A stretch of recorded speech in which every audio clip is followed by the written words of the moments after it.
1988, when thrash metal was running at full throttle, Anthrax released State of Euphoria with the assurance of a band that knew exactly where it stood. Thrash metal was no longer a secret, the stakes were higher, and every new record arrived under a microscope. Fans weren't just listening for speed anymore, they were listening for intent. Anthrax entered 1988 with momentum but little margin for error.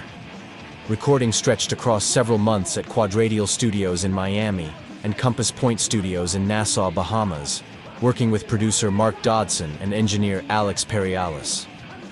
Released on September 19, 1988, the album delivered 10 tracks that felt tighter, stranger, and more playful than expected. This wasn't a reckless record, but it wasn't cautious either. It sounded like a band choosing its moves carefully. What separated State of Euphoria from its peers was its attitude. Songs like Now It's Dark, Who Cares When, and Be All End All were fast and hard.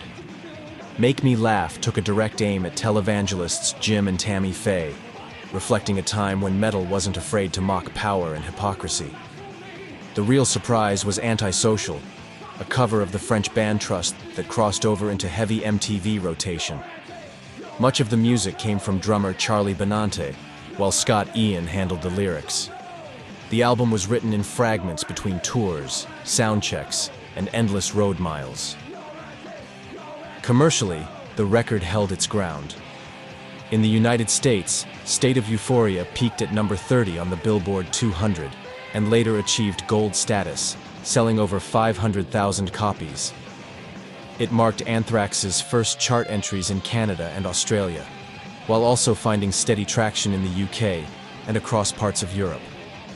Critics were mixed, especially from those who expected a direct continuation of spreading the disease and among the living. Fans, however, responded with more enthusiasm, quickly embracing tracks like Antisocial and Who Cares Wins. On stage, the material proved its worth.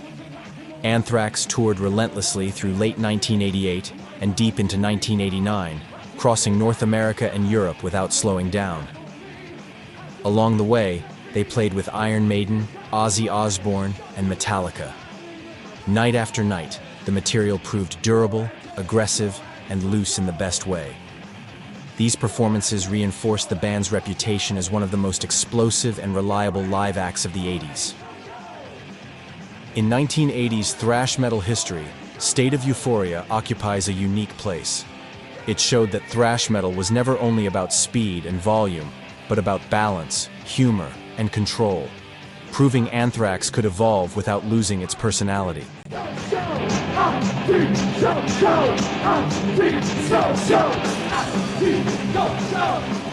Antisocial.